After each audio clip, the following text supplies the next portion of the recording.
Le samedi dernier, l'Organisation internationale du travail, en collaboration avec l'Union des footballeurs professionnels de Côte d'Ivoire, a initié une cérémonie de sensibilisation dans la commune de Yopougon. Cette initiative avait pour but d'instruire les jeunes footballeurs aux risques liés à l'immigration.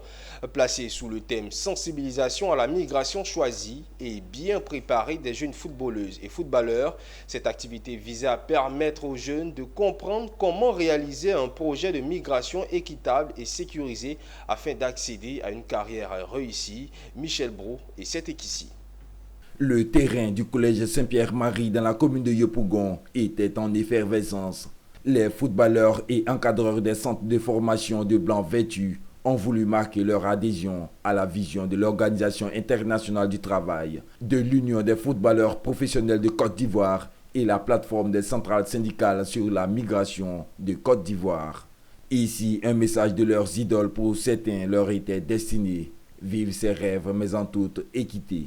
Ces futurs talents du foot ont bénéficié en conseils et partage d'expériences sur les risques liés à l'immigration par une prise de décision éclairée et responsable lorsqu'ils envisagent une carrière internationale. Notre combat, c'est vraiment de dire, on est pour l'Organisation internationale du travail, nous ne sommes ni pour une migration, oui ou non. On veut juste dire, si vous décidez de migrer, en tant que travailleur, vous avez des droits. Deux, le BIT a mis en place des procédures qui permettent de promouvoir un recrutement équitable, c'est-à-dire s'assurer que le monsieur ou la femme qui part a l'information qu'il faut, connaît ses droits, a un contrat qu'il ou elle sait lire, parce que souvent on se rend compte, les footballeurs partent, ils voient le contrat, ils ne savent pas lire, ils ne savent pas ce qu'il y a dedans. Donc nous, aujourd'hui, c'est une cérémonie de sensibilisation. Aujourd'hui, nous sommes, la thématique qui a été traitée, c'était l'immigration mal préparée. Comme le championnat ivoirien n'est pas de qualité, il n'a pas de goût, les joueurs cherchent à aller en Europe. Donc du coup, ils se confient à des agents qui leur prennent de l'argent et qui les font traverser par bateau, ou bien ils arrivent là-bas et puis se retrouvent qu'ils n'ont pas comment on appelle, de clubs et se retrouvent clandestins. C'est ce que nous voulions éviter. On veut dire qu'on peut jouer dans son pays et partir tranquillement. Il y a plein de joueurs qui ont joué ici, qui se retrouvent là-bas. Voilà pourquoi il était important pour nous d'inviter ces joueurs-là à venir donner leur expérience, parler de ce qu'ils ont fait, ce qu'ils ont eu, pour que ceux-là même puissent suivre et que la Côte d'Ivoire ait moins d'immigrés ou d'immigrants dans les autres pays.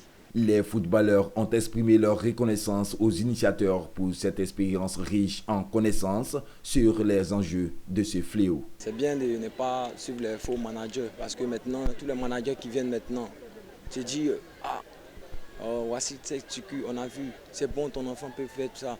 Ils vont aller voir les parents. Les parents veulent que les enfants vont. Il ne veut pas voir son enfant ici, il veut que son enfant joue au haut niveau. Donc il va miser. Il préfère dire à mes petits frères de se concentrer ici. La sensibilisation à la migration choisie et bien préparée des jeunes footballeurs était à sa 6e édition. Elle attendait plus de 600 participants et vient aider ces jeunes à réaliser leur rêve de carrière internationale afin de favoriser leur épanouissement tant professionnel que personnel.